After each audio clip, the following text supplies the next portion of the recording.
Hoje completa 6 meses da tragédia com o ônibus de estudantes na Mogi Bertioga. Familiares das vítimas fizeram um ato em Bertioga por mais agilidade na conclusão do inquérito. O acidente aconteceu no dia 8 de junho. Os estudantes voltavam de ônibus para São Sebastião pela rodovia Mogi Bertioga. O motorista perdeu o controle da direção e o veículo bateu num rochedo na pista contrária. Ele e 17 estudantes morreram. O laudo da perícia, divulgado semanas depois, apontou que houve falha no sistema de freios. Os familiares das vítimas ainda brigam na justiça por indenização. O valor oferecido pela empresa União do Litoral é questionado pela maioria. Enquanto isso, os que sobreviveram tentam recomeçar os estudos e realizar o sonho de concluir a faculdade. A União do Litoral informou que já pagou mais de R$100 mil em despesas médico-hospitalares. A empresa também disse que o TAC, firmado com a Defensoria Pública, visa agilizar o pagamento das indenizações e que diversas vítimas e beneficiários já fizeram um acordo. A queda do avião da Embraer ontem em Manaus foi o terceiro acidente aéreo nos últimos 10 dias. E apesar da frequência, especialistas afirmam que voar é seguro. Sonhos interrompidos. 5 pessoas da mesma família e o piloto morreram nesta quarta em Manaus. Rosimeire Nascimento seguia para o casamento dela no domingo, na região metropolitana de São Paulo. Ela estava com mais 3 pessoas. Todas morreram. O Brasil inteiro de luto.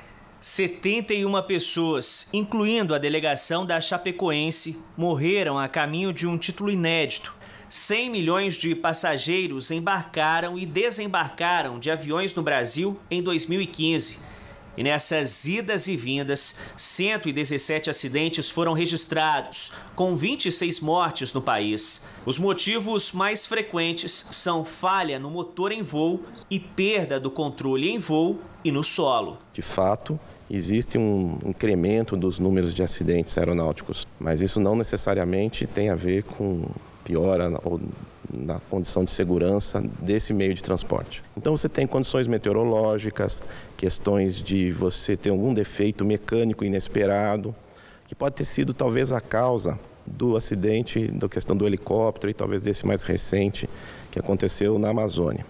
E o terceiro problema é o problema da pessoa, do piloto, um erro humano, alguma coisa assim, que também nunca está descartado. O especialista da FATEC de São José dos Campos explica que as empresas e os pilotos são obrigados a cumprir um rigoroso procedimento de segurança de voo, que começa no planejamento da operação, observação das condições meteorológicas e o comportamento do profissional que pilota a aeronave. Segundo estudos, a chance de um acidente aéreo é de 1 a cada 10 milhões de voos. Uma pesquisa americana aponta que as pessoas correm 14 vezes mais riscos andando na rua e 86 vezes mais perigo no trânsito do que dentro de um avião. A chance de acontecer fatalidades é muito pequena. É como se a gente jogasse na loteria um bilhete só.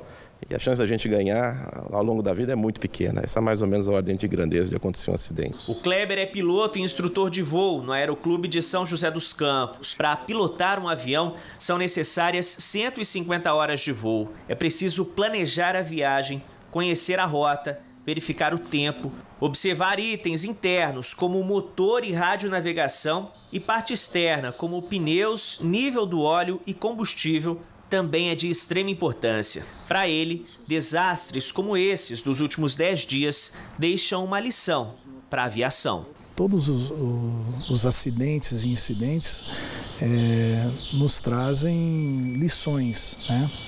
E o que nós temos é que aprender com isso, né? Para tornar a aviação cada dia mais segura. As obras do prolongamento da Carvalho Pinto estão se prolongando além do previsto. A nova pista deveria ter sido entregue em janeiro deste ano, mas continua sem prazo. Rodeado pelas montanhas, o bairro do Barreiro, na zona rural de Taubaté, é um verdadeiro paraíso. Um refúgio a apenas 10 quilômetros da cidade. Mas há anos, os moradores viram a tranquilidade ir embora. O concreto agora faz parte da paisagem, um contraste em meio a tanto verde. As obras são do prolongamento da rodovia Carvalho Pinto, que vai ser ligada a Oswaldo Cruz, estrada de acesso a Ubatuba. A nova pavimentação construção está sendo construída no quintal da casa do Marivaldo, mas o agricultor ainda não recebeu nada pelo terreno. Ele tinha um lote de 27 mil metros quadrados, que foi reduzido a 3 mil. Fazem 2 anos que nós estamos nessa espera. O advogado já solicitou 80% do valor, eles nem respondem. E nós estamos aqui, agora sem água. E a gente comprou isso aqui para ter um sossego. Que aqui é um lugar que não passa ninguém, é um lugar que não era estrada. E a gente se vangloriava de não ter estrada. E quando chegou a estrada, olha o tamanho. Ao todo, 100 famílias estão sendo desapropriadas por causa da obra. A autorização veio do governo do estado de São Paulo, em março de 2014. A TV Band Vale mostrou o caso na época. Em 2015, algumas pessoas já reclamavam da falta de pagamento e que os valores negociados eram baixos. O metro quadrado variava entre 15 e 50 reais. Eu não estou dizendo que eu não quero sair daqui. A desapropriação está aí, é iminente, eu quero sair. Eu só preciso receber o dinheiro para comprar uma propriedade. A história se arrasta há 4 anos e meio. O início das obras, previsto para 2012, atrasou 2 anos por causa de um impasse em relação ao trajeto da estrada, envolvendo a concessionária Ecopistas, que administra Carvalho Pinto, e a Prefeitura de Taubaté.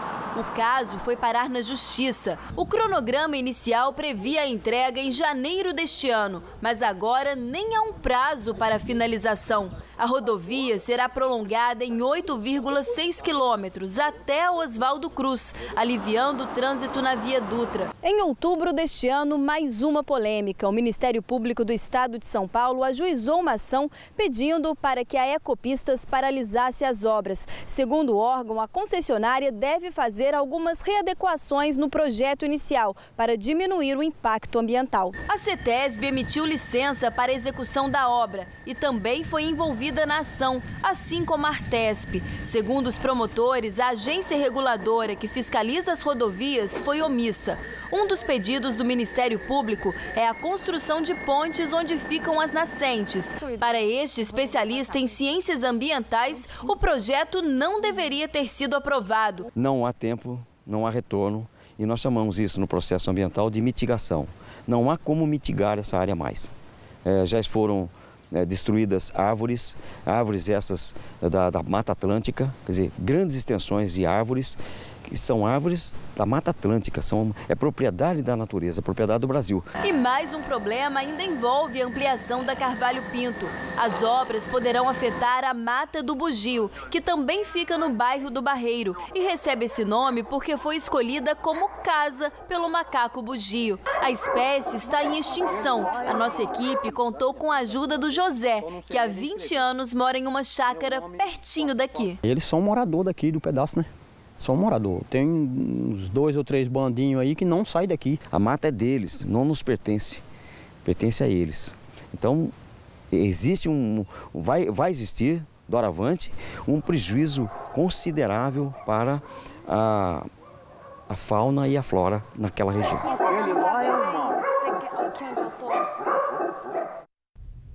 A concessionária Ecopistas disse que das 3 etapas do projeto, 2 continuam e que as desapropriações foram feitas de acordo com a lei e os valores depositados em juízo. Sobre a ação do Ministério Público, a Ecopista disse que vai se manifestar na audiência marcada pela Justiça, mas adiantou que cumpre as normas ambientais. No próximo bloco tem futsal. São José está na final da Copa Paulista. Voltamos já, 7h13.